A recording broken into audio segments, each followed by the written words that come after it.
For the first time in 5 years, the iPhone is finally interesting again. But as exciting as this phone is, I think it actually represents a really big problem going on inside of Apple that I haven't seen anyone else talking about. To get what I mean, we have to remember how things used to be. Do you remember when every single iPhone launch felt like this?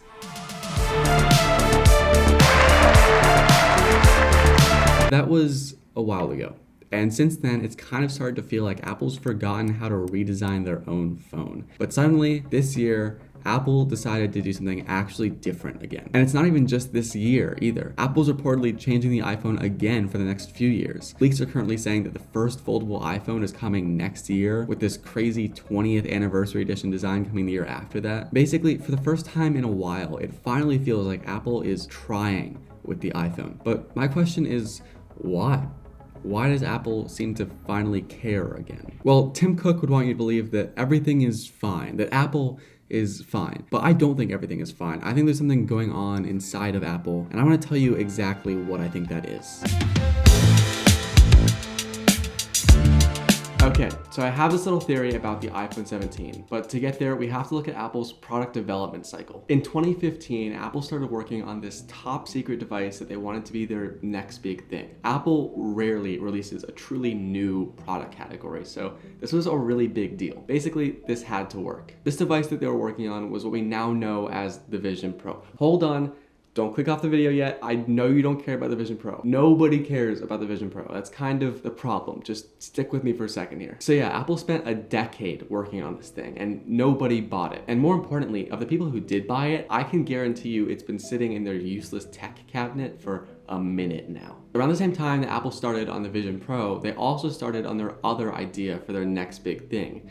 Project Titan, or the Apple Car. This was a fully autonomous car with no steering wheel or pedals. It was a very ambitious project. In fact, it was so ambitious that after spending $1 billion every year for 10 years trying to get it to work, they just completely scrapped the project. Okay, so why does any of this matter, and what does this have to do with the iPhone 17? Well, the Vision Pro and the Apple Car both started development around 2014 to 2015. By 2018, both were making good progress, and I'm sure that Apple execs were hopeful that both would come out. I mean, the Vision Pro did end up coming out after a bunch of delays, and the Apple Car was such a big investment over so many years that I'm sure Apple execs thought that would come out one day too. So what else was Apple working on in 2018? Well, it was the iPhone 13, which looked almost identical to the iPhone before it. What I think happened is that in a year when Apple was working on so many massive projects, they cut a bit of funding from their biggest project, the iPhone, and moved some of those resources over to these other massive projects like the Vision Pro and the Apple Car. That is why iPhones started looking the same,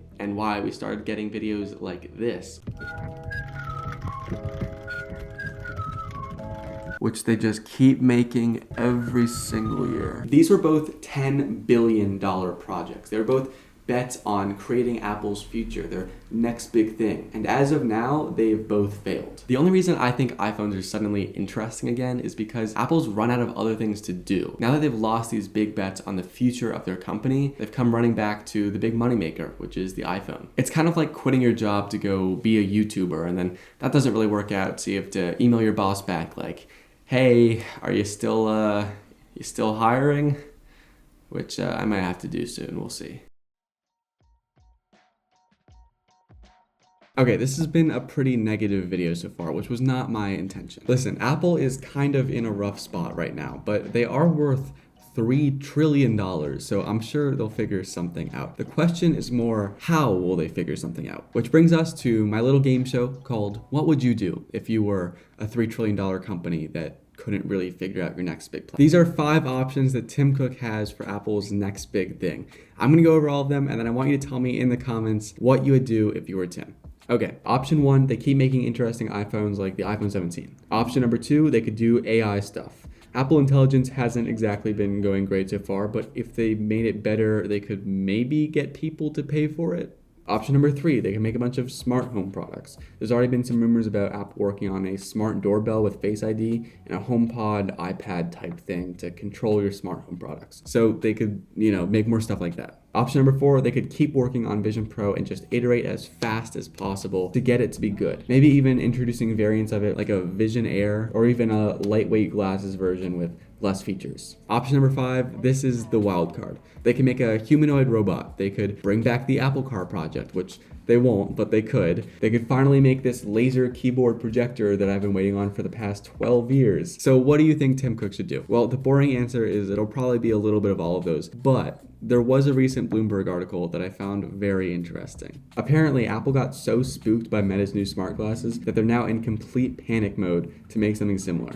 So much of a panic that they've completely canceled the Vision Air project that they had to just focus on these lightweight glasses. So it'll probably be a few years before this project really ramps up, but if it does, and if they are serious about it, my guess is that the iPhone becomes boring again. To tie things together here, Apple's business can't rely on the iPhone forever. We've already reached the point where all phones are pretty good and can do basically everything we want. So the question is, what's next for Apple post iPhone?